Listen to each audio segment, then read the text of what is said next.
Assalamualaikum warahmatullahi wabarakatuh.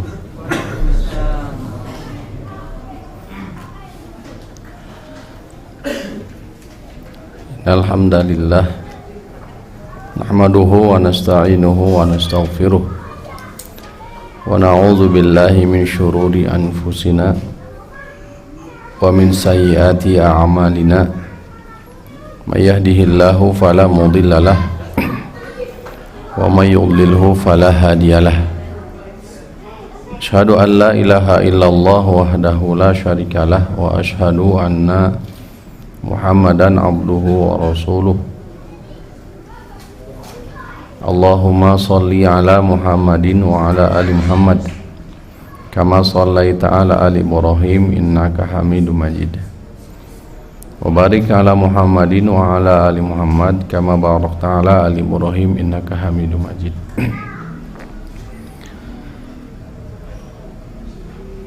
Hadirin rahimakumullah,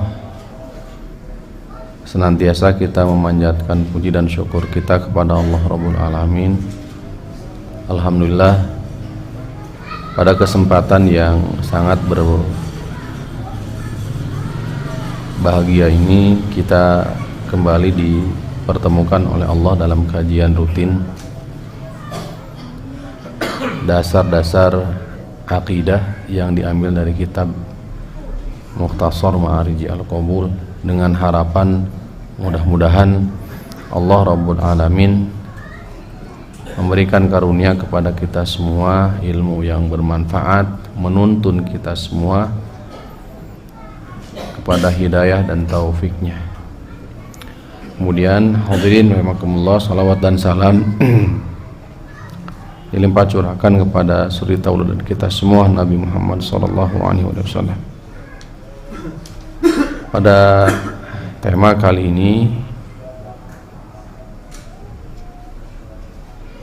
masuk di pasal kedua fil qismi atsani min aqsami tauhid, bagian kedua dari pembagian tauhid, di mana di awal perjumpaan kita telah kita sampaikan bahwa tauhid secara umum terbagi menjadi dua. Pertama adalah tauhid ma'rifah wal isbat. Tauhid ma'rifah wal isbat yang isinya adalah isbat, penetapan.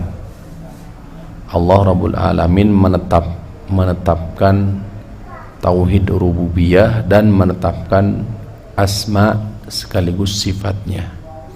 Alhamdulillah, di pertemuan kemarin telah selesai kita membahas tentang sebagian dari asma wa sifat. Nah, kali ini kita masuk di pembagian yang kedua dari tauhid, yaitu tauhid at-talab wal qasd. Tauhid talab, atau pokoknya adalah tauhid uluhiyah, atau seringkali juga disebut dengan tauhid ibadah. Sehingga tema kita kali ini yang kita angkat adalah keagungan daripada tauhid uluhiyah, ya, kedudukan tauhid uluhiyah. Pertama, hadirin rahimani wa rahimakumullah, kaitan antara tauhid pertama yaitu tauhid ma'rifah dan isbat dengan tauhid yang sedang insyaallah kita akan kaji ini sangat erat. Artinya tauhid rububiyah, tauhid asma wa sifat ini sangat erat sekali kaitan hubungannya dengan tauhid ibadah atau uluhiyah. Bapak bisa tadaburi, banyak banget sejatinya Al-Quran yang menjelaskan kaitan dengan ini.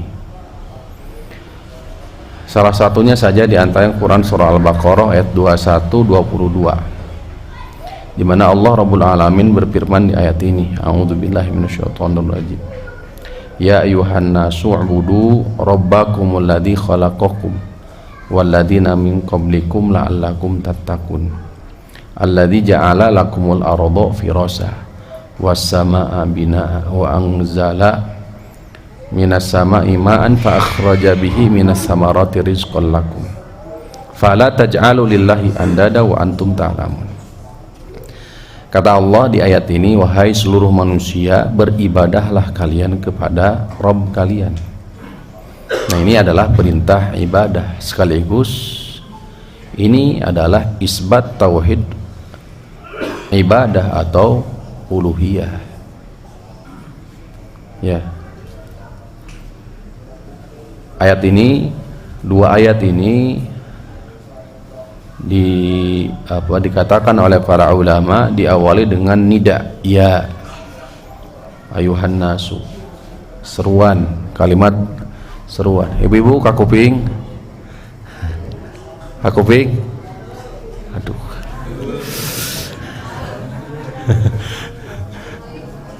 siap kakuping ayeuna. Aduh. Jadi kita berbicara ibu-ibu terkait hubungan antara tauhid, ma'rifah, wal isbat. Jadi tauhid pertama yang isinya adalah tauhid rububiyah dan tauhid asma wa sifat. Pembahasannya alhamdulillah sudah kita lalui. Kehendak namanya proses belajar mah ibu dah henteu langsung ujug-ujug kumaha katalar gitu tah henteu. Namanya belajar mah butuh proses. Ya. Al ilmu bi ta'allumi wal ilmu bil murojaah, jadi gitu. Ilmu itu dengan dipelajari dan ilmu itu dengan dimurojaah. Kalau ilmu tidak dipelajari nggak akan pernah bisa. Kalau ilmu juga tidak dimurojaah, kumaha kira-kira? Barho, ubar langsung poho, gitu ya. Jadi itu. Nah, hubungan tauhid pertama, ma'rifah dan isbat, yaitu tauhid rububiyah dan tauhid asma wa sifat, dengan sekarang yaitu tauhid uluhiyah, atau istilahnya adalah tauhid tolab wal qasd. Tauhid tolab. Tolab itu secara harfiah bahasa memiliki makna permintaan. Tolab itu permintaan, tolaba yatlubu, tolaban, permintaan. Wal qasd itu maksud, tujuan. Jadi pokok tauhid itu adalah apa? Ibadah. Mana landasan dalilnya bahwa ibadah itu merupakan pokok daripada tauhid? Surah Az-Zariyat, bapak-bapak dan ibu sudah insyaallah sudah pada hafalnya. Allah berfirman, wa ma khalaqtul jinna wal insa illa liya'budun. Kami tidak menciptakan jin dan manusia kecuali untuk beribadah kepadaku. Dari sini jelas para ulama kenapa memberikan nama tauhid tolab wal qasdi gitu, karena ibadah merupakan pokok tujuan dari penciptaan kita semua termasuk jin. Nah, di Quran surah Al-Baqarah ayat 21-22 ini kalau kita keluarkan faidah, pertama didahului dengan huruf nida, seruan. Kalau kita baca dari surah Al-Fatihah sampai ayat ini, maka kita tidak akan mendapati kalimat atau seruan berupa nida, ya, nggak ada. Menunjukkan ayat ini adalah seruan pertama dalam Al-Quran. Ya, nggak ada. Bapak lihat coba dari ayat ke-19, ayat ke-20, ayat 20 ke surah Al-Baqarah 1 sampai 20 nggak ada. Atau surah Al-Fatihah nggak ada seruan. Siapa yang diseru? Manusia. Menunjukkan bahwa pokok nanti yang diseru kepada manusia itu umum, mencakupnya berarti seluruh manusia. Yaitu apa? U'budu rabbakum, sembahlah, ya, beribadahlah kalian kepada Rabb kalian.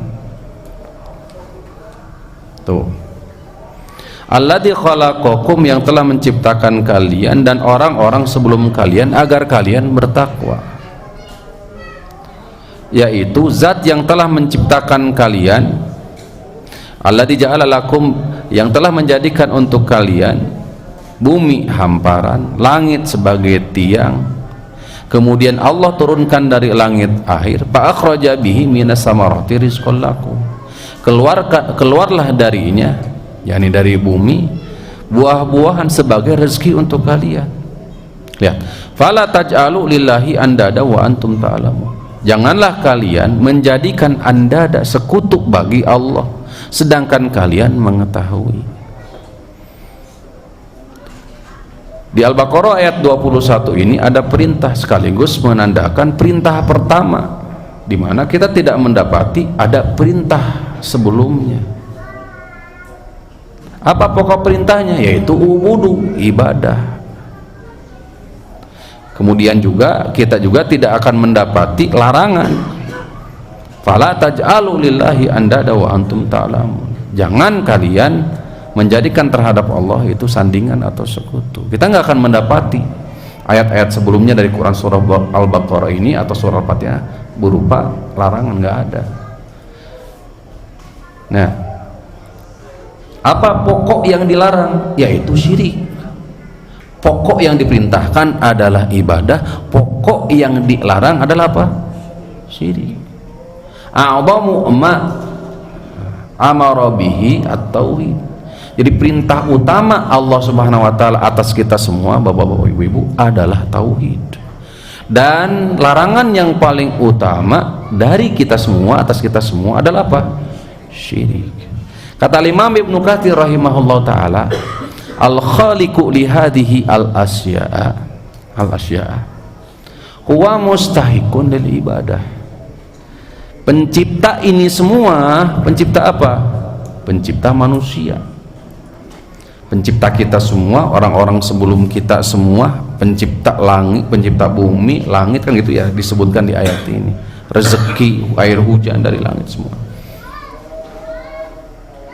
adalah satu-satunya zat yang berhak untuk disembah atau diibadahi. Dari sini jelas, Bapak-bapak, Ibu-ibu, kaitan hubungan antara tauhid pertama, yaitu tauhid ma'rifah dan isbat, di mana salah satunya adalah rububiyah. Rububiyah itu adalah apa? Ada di sini. Alhamdulillahirabbil alamin. Segala puji hanya milik Allah, Rabb atas segala alam semesta. Apa Rabb itu? Pencipta. Tuh. Pemilik yang menghidupkan, mematikan, pengatur, dan seterusnya. Nah, ini disebutkan menunjukkan bahwa sebagaimana tegaskan oleh Imam Ibnu Katsir, pencipta ini semua adalah satu-satunya zat yang berhak untuk disembah. Sehingga erat sekali hubungan antara tauhid, sekali lagi tauhid apa? Ma'rifah dan isbat, isinya adalah tauhid rububiyah, dan tauhid asma wa sifat itu dengan tauhid ibadah. Tuh.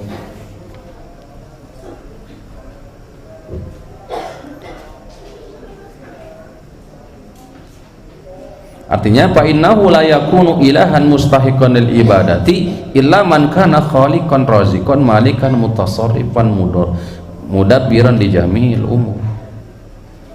Jadi tidak la yakunu, tidak terbukti sebagai ilah yang berhak untuk disembah kecuali dia pencipta, pengatur rezeki, pemilik yang mengatur segala urusan, dan seterusnya. Kemudian juga qayyuman sami'an basiran aliman hakiman mausufan bikulli kamali munazzahan an kulli naqsin. Nah, ini bagian daripada asma wa sifatnya. Kedua,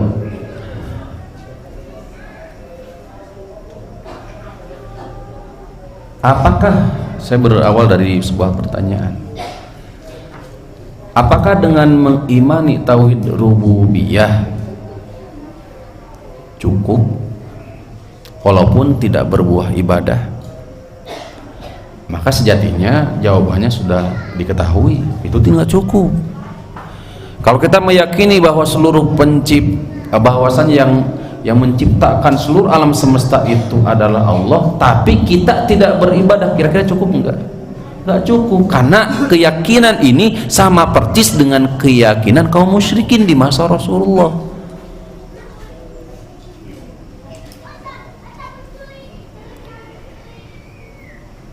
Di surah Az-Zukhruf ayat 87, kalau di sini diantaranya saja, wala in sa'altahum man khalaqahum la yaqulunnallaha fana yufakun. Jika engkau bertanya kepada mereka siapakah yang telah menciptakan mereka, jawaban mereka siapa? Allah. fa anna yufakun, kalau begitu kenapa kalian tidak tunduk? Di Al-Mu'minun ayat 84 89 sampai 89, qul limanil ardu wa man fiha in kuntum ta'lamun, jika kalian tahu siapakah sih pencipta pemilik bumi dan seluruh yang ada di dalamnya, sayaquluna Allah, mereka pasti ngomong menjawab siapa? Allah. Berarti dari sini jelas kaum musyrikin itu terhadap tauhid rububiyah mengimani. Qul afala tadzakkarun, kenapa kalian tidak berzikir, maksudnya tidak beribadah kepada Allah? Qul man rabbis samawati sab'i wa rabbil arsyil azim, sayaqulun Allah, siapakah yang memiliki pemilik langit 7 lapisan langit, pemilik arsy yang agung? Maka jawaban mereka adalah Allah. Qul man biyadihi malakuti kulli syai'in wa huwa yujiru wa la yujaru alaihi in kuntum ta'lamun, sayaquluna Allah, sayaqulu lillah, qul fa anna tusharun. Ini dalil banyak banget di ayat Al-Quran yang menegaskan bahwa kaum musyrikin di masa Rasulullah SAW mengimani tauhid rububiyah. Keimanan terhadap tauhid rububiyah jika tidak berbuah ketundukan ibadah kepada Allah, maka belum masuk ke dalam kategori muslim berserah diri.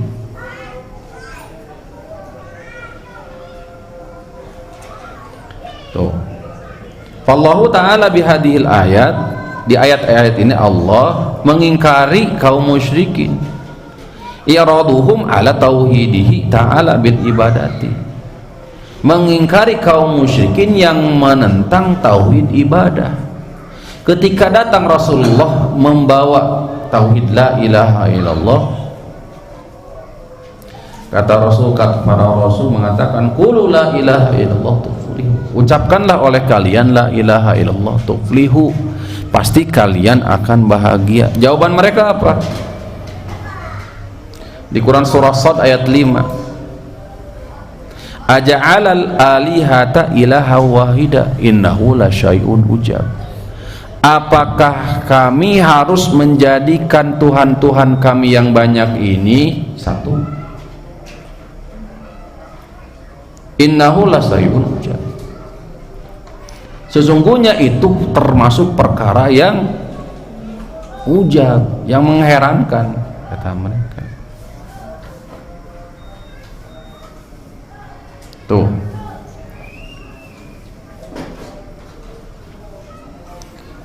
Dari sini, dari ayat ini jelas bahwa mereka betul-betul memahami hakikat tauhid uluhiyah.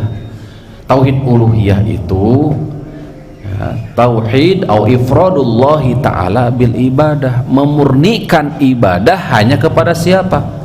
Allah. Sedangkan pada prakteknya kaum musyrikin di masa jahiliyah tidak menjadikan Allah satu-satunya Rabb yang disembah. Jadi sekali lagi Pak, harus dipahami, syirik itu bukan beribadah kepada selain Allah, meninggalkan Allah, bukan. Syirik itu mereka beribadah kepada Allah namun juga beribadah nyembah kepada selain Allah. Saya paham ya? Sehingga ketika disodorkan, ditawarkan kepada mereka, ucapkanlah la ilaha illallah, maka mereka menolak. Kenapa? Karena mereka tahu betul makna dari la ilaha illallah, konsekuensinya tahu betul. Berarti secara otomatis Tuhan-Tuhan mereka harus ditinggalkan. Ada hadis Imran bin Husain, walaupun sejatinya hadis ini sebagian mendhaifkan, namun kata Imam Ibnu Qayyim hadis ini sahih. Kata beliau, wazad al-Hakim, dan Imam al-Hakim mengatakan sanad hadis ini di atas syarat sahihain dalam kitab Al-Wabil Shayyib, dan dihasankan juga oleh Imam Al-Arnaud hafizahullah ta'ala rahimahumullah ta'ala. Masya Allah, Al-Albani rahimahullah ta'ala mendhaifkan hadis ini. Apa bunyinya? Hadis Imran bin Husain radhiyallahu taala anhuma, anna Nabiy sallallahu alaihi wasallam qala li abihi, Imran radhiyallahu taala anhuma bertanya kepada ayahnya Husain, kan Imran ibn Husain, berarti Imran putra siapa? Husain, sanes Husain, Husain kusod. Qala li abihi, beliau berkata ke bapaknya sebelum masuk Islam, sebelum bapaknya masuk Islam, kata beliau, kam ta'budul yauma min ilahin, berapa ilah yang engkau sembah satu harinya? Gitu, berapa Tuhan yang engkau sembah setiap hari? Qala sab'atu alihatin, kata beliau, yang saya sembah ada 7 Tuhan. Kita melihat sitatun fil arodi, 1 di mana? Di bumi, wahidan fis sama, jadi wahidun fis sama, 1 di mana? Di langit. Siapa ya? Qala sallallahu alaihi wasallam, kemudian kata Nabi sallallahu alaihi wasallam mesti katakan, paman ta'idu li ragbatika wa rahbatika, siapa yang menjanjikan ya terhadap keinginanmu dan siapa pula yang engkau khawatirkan, yang besar sekali kau takutkan.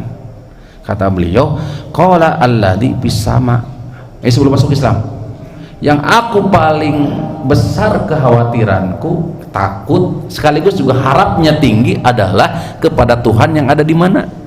Di langit, katanya. Siapa yang dimaksud? Allah Subhanahu wa taala. Apa faedahnya coba di sini?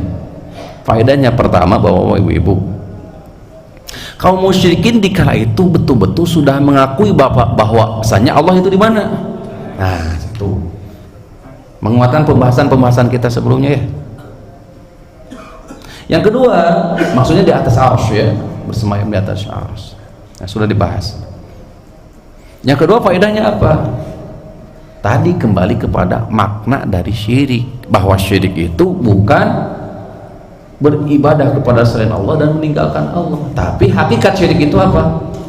Beribadah kepada Allah tapi juga beribadah kepada selain Allah. Sehingga jika kita melihat dari sisi definisi hakikat ini, mungkin nggak di zaman sekarang syirik ada? Mungkin nggak? Mungkin. Tuh, mungkin dia beribadah, dia sholat kepada Allah, dia sholat, dia saum dan seterusnya, tapi dalam ibadah yang lain dia lari kepada selain Allah. Terutama dalam apa? Dalam rububiyah Allah. Di antara rububiyah Allah, menyembuhkan, mengatur rezeki, lompatna lain ke Allah. Dalam penyembuhan, siapa yang menyembuhkan? Lari kepada selain Allah. Padahal itu semua sekali lagi rububiyah Allah. Hanya Allah itu. Berarti sudah masuk ke dalam syirik. Syirik apa? Rububiyah. Ngeri itu sebenarnya. Sampai sini ya ibu-ibu, bapak bisa dipahami ya.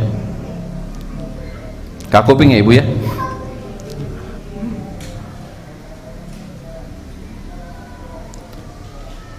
Bahkan Pak, di surah Al-Ankabut ayat 65 ada, kaum musyrikin di masa Rasul sallallahu alaihi wasallam itu dalam keadaan sempit betul-betul mentauhidkan, hatinya betul-betul bergantung kepada siapa? Yang di atas. Lupa Tuhan-Tuhan mereka yang di bumi itu. Tadi sebagai dikatakan oleh Husain tadi, lupa semua. Ketika betul-betul apa istilahnya kepepet gitu tah. Fa idza raqibu fil fulki, ketika mereka berada di lautan, di atas perahu terombang-ambing oleh apa? Badai, ombak gede. Da'allaha mukhlisin, mereka betul-betul berdoa, bermunajat dengan ikhlas kepada Allah. Falamma najahum, tapi ketika Allah selamatkan mereka, ilal barri, ke daratan, idahum yusyrikun, kembali kepada kesyirikan. Berarti apa? Ketika di lautan tauhid manteng, nggak bersyirik tuh, Tuhan-Tuhan mereka lupa tuh. Tapi ketika selamat di daratan kembali gimana? Ingat lagi. Di Qawaid Arba seingat saya Syekh Muhammad Ibn Abdul Wahhab dikatakan kaum musyrikin zaman sekarang lebih parah, karena kesyirikan mereka bukan saja di dalam kondisi lapang, lupa dia kepada Allah, tapi juga dalam kondisi sempit larinya kepada selain Allah. Tuh mukanya yang ngeri makanya.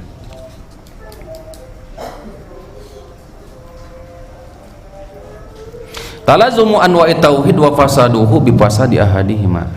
Kelaziman dari macam tauhid ini, tauhid tadi ma'rifah wal isbat, kemudian tauhid sekarang tolab wal qasd, itu hubungan erat.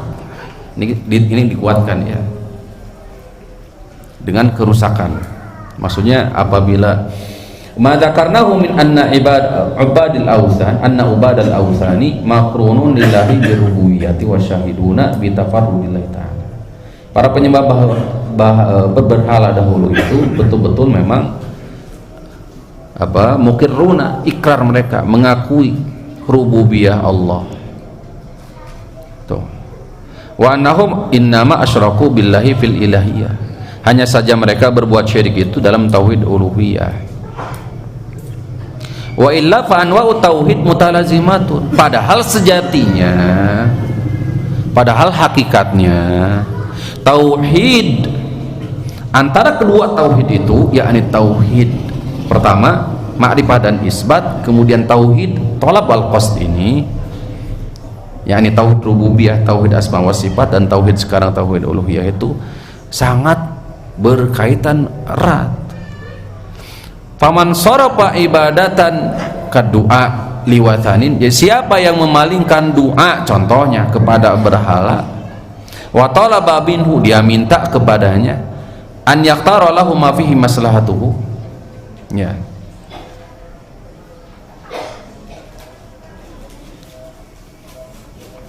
mimma kana yaf'alul musyrikun yantazirun.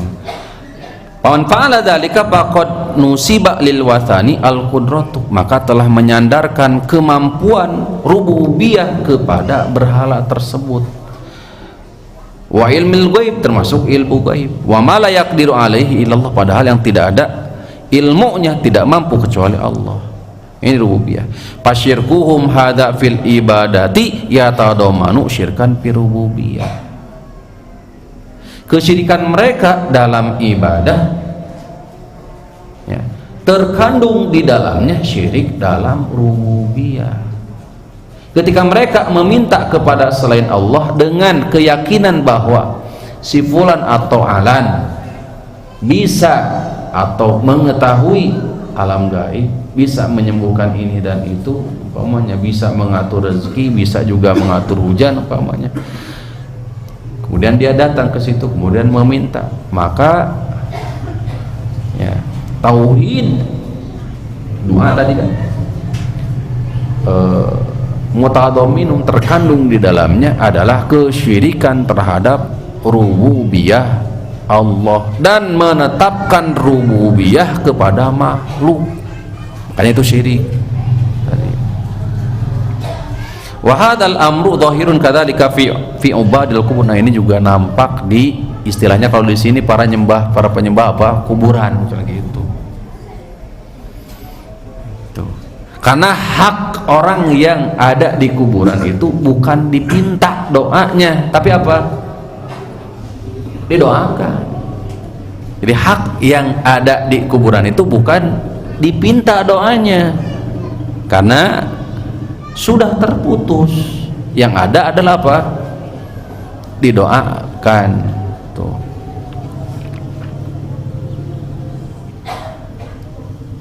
Baik, sekarang kita masuk di pokok pembahasan kita, yaitu kedudukan uluhiyah.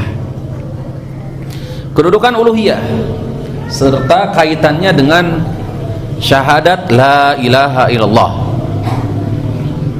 kedudukan tauhid uluhiyah serta hubungan serta kaitannya dengan syahadat la ilaha illallah. Di sini disebutkan ada 3, Bapak-bapak, Ibu-ibu. 1, anna da'wata ila ifradillah bil ibadah hiya aslu da'watir rusul jami'uhum. Dakwah kepada uluhiyah, dakwah kepada tauhid uluhiyah merupakan asal dakwahnya para rasul.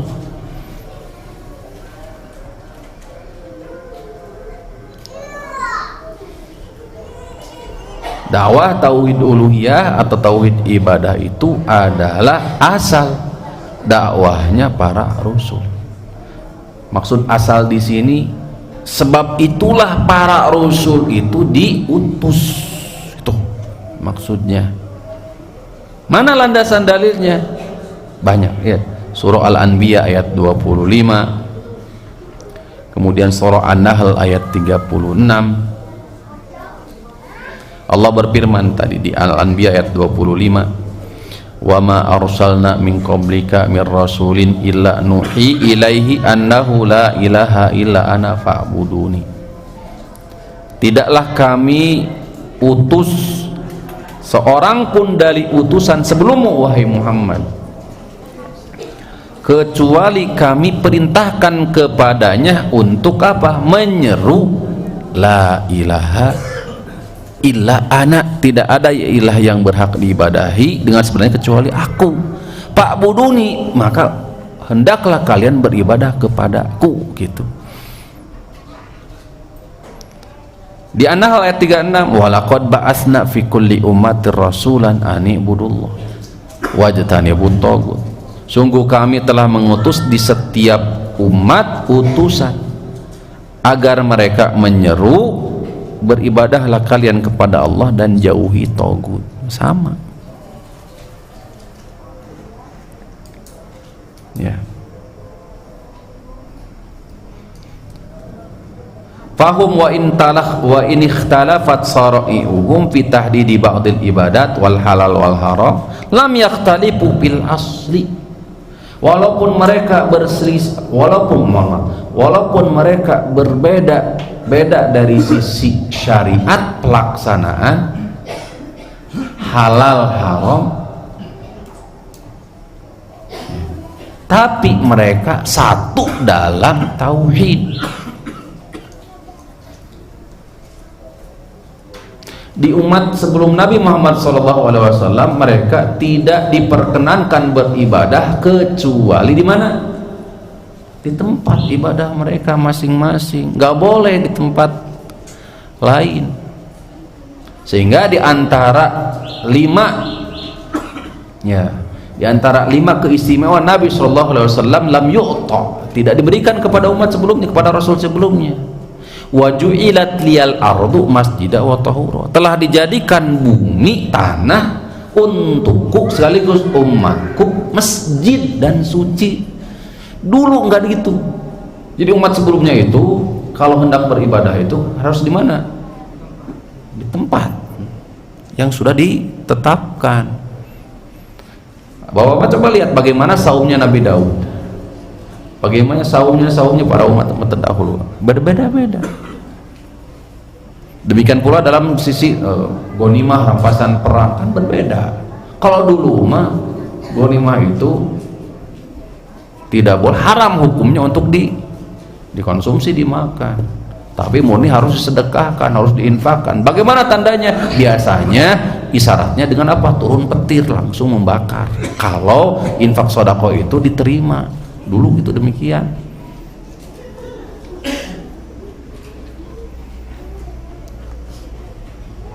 Di dahulu Pak, sholat itu ada, tapi kaifiyah tata caranya berbeda dengan sekarang. Artinya dalam bentuk syariat berbeda-beda, tapi dari sisi akidah tauhid sama. Sehingga Allah berfirman, wasammakumul muslimina min qablu wa fi hadza, di Quran surah Al-Hajj. Kami berikan nama kepada kalian muslimin min qablu, sebelum ini, wa fi hada, dan ini, di dalam ini pula, yaitu di dalam Al-Quran. Apa Islam itu? Apa muslimin itu? Islam itu adalah berserah diri, al-istislamu lillahi bitauhid wal inqiyadu lahu bitta'ah wal bara'atu minasyirki wa ahlihi. Islam itu adalah berserah diri kepada Allah dengan tauhid, dibuktikan dengan ketaatan, menjauhi perbuatan syirik. Kata Allah dengan tegas, kami berikan nama kalian muslimin sebelum ini, dan ada di sini juga kaum muslimin. Dalam hadis Nabi SAW riwayat Imam Al-Bukhari, Imam Muslim, nahnu ma'syarul anbiya, kami para nabi semua, auladu allatin, auladu allatin. Apa auladu allatin itu? Auladu allatin itu alladina ummahatuhum mukhtalifah wa abuhum wahid. Ibunya banyak, bapakna hiji. Ulad auladun allatin, allat itu adalah, allatin itu adalah ummahatuhum mukhtalifah, ibu-ibunya berbeda-beda, wa abuhum wahidun, bapaknya satu. Arada anna imanahum wahid, yang dimaksud keimanan mereka yakni tauhid mereka satu, wa syara'i'uhum, sedangkan syariat-syariatnya mukhtalifatun, berbeda-beda. Tuh maksudnya. Kedua, kedudukan tauhid. Anna da'wata ila tauhidillahi bil ibadah hiya da'watul lati min ajliha jarodat suyupul jihad. Dakwah kepada tauhid ibadah atau tauhid uluhiyah itu sebab ya jarodat min ajliha atau min ajliha jarodat suyupul jihad, sebab turunnya syariat jihad.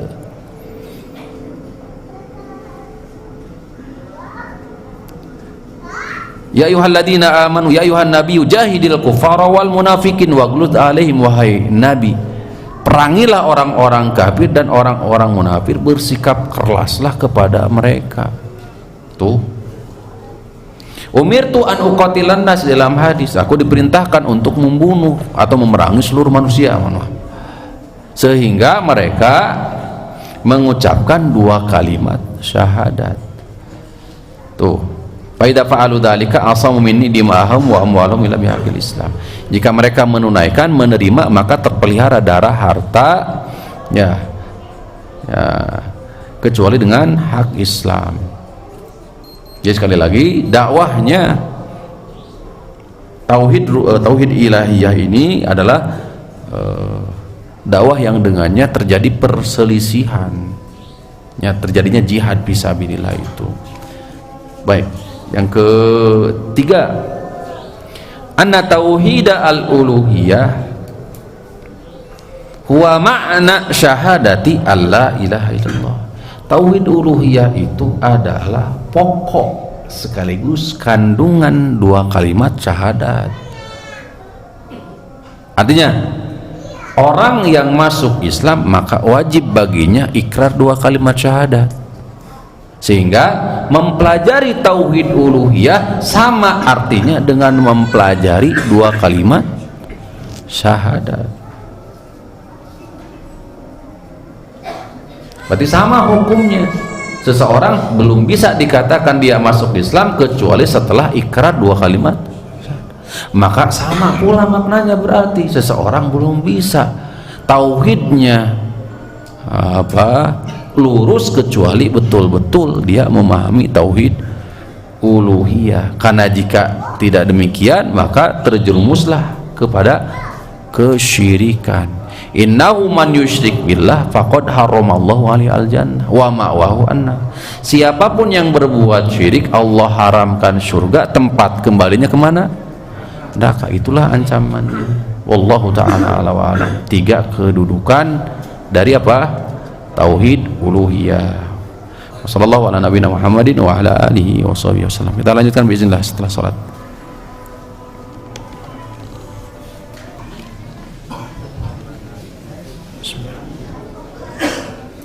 Alhamdulillah, wassalatu wassalamu ala rasulillah wa ala alihi wa sahbihi wa man ihtadahu bihudah wa ba'd.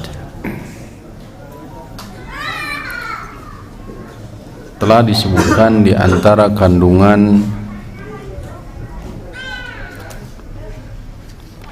tauhid uluhiyah atau kedudukan daripada tauhid uluhiyah, bahwasannya tauhid uluhiyah merupakan makna serta kandungan dari syahadat kepada Allah atau dua kalimat syahadat. Lianna ma'anaha la ma'buda bihaqqin illallah, karena makna daripada la ilaha illallah itu sendiri adalah la ma'buda bihaqqin illallah. Tidak ada yang berhak untuk diibadahi kecuali siapa? Allah. Sehingga hadirin rahimakumullah, ketika kita berikrar dua kalimat syahadat, asyhadu alla ilaha illallah, maka hakikatnya ini adalah bentuk persaksian, perjanjian bahwasannya tidak ada ilah yang berhak diibadahi dengan sebenarnya kecuali Allah. Mana ini adalah takrir, ikrar kita terhadap tauhid uluhiyah, yang konsekuensinya adalah tauhid rububiyah dan tauhid asma wa sifat. Tuh. Maksudnya adalah tidaklah seseorang beribadah kepada Allah Subhanahu wa taala, mentauhidkan Allah dalam beribadah, kecuali terkandung di dalamnya tauhid rububiyah dan tauhid asma wa sifat. Enggak mungkin kita beribadah hanya kepada Allah, salat kita diantaranya, kecuali sudah ada di dalam hati kita keyakinan bahwasanya hanya Allah lah satu-satunya tempat untuk disembah. Dialah zat yang telah menciptakan kita, mengatur rezeki kita, tempat kita bertumbuh dan seterusnya. Jadi sekali lagi tauhid uluhiyah itu ya terkandung di dalamnya adalah tauhid apa? Rububiyah dan tauhid asma wa sifat. Dan tauhid rububiyah mustalzimun tauhid uluhiyah, ini kandungannya. Saya tidak akan berbicara lebih ya, karena nanti kalau kita bahas ke fadlu, keutamaan la ilaha illallah panjang, sehingga saya batasi di sini. Ya, bahwasannya tauhid rububiyah mengimani bahwa Allah itu adalah sang pencipta, sang pengatur rezeki, yang menghidupkan mematikan kita, sejatinya mustalzimun, mengharuskan tauhid uluhiyah. Kalau kita sudah meyakini bahwa Allah adalah satu-satunya zat yang menciptakan, menghidupkan, mematikan, mengurus kita, termasuk mengatur rezeki kita, yang menyembuhkan kita, yang melapangkan rezeki kita, kemudian menyempitkan rezeki kita, maka mustalzimun, sudah sepantasnya dan seharusnya kita beribadah hanya kepada siapa? Allah. Sakudu nama gitu. Betul nggak? Demikian. Tapi faktanya bagaimana? Enggak demikian. Kenapa? Karena tauhid uluhiyah termasuk qada syariah, ketetapan Allah syariah, yang tidak berkaitan dengan masyiah, kehendak. Ketika Allah berfirman, wa qada rabbuka alla ta'budu illa iyyahu wa bil walidaini ihsana, Allah telah menetapkan, Rabbmu telah menetapkan, alla ta'budu illa iyyahu, agar kalian tidak beribadah kecuali hanya kepada siapa? Kepadanya. Faktanya, apakah semua beribadah kepada Allah? Tidak. Tuh.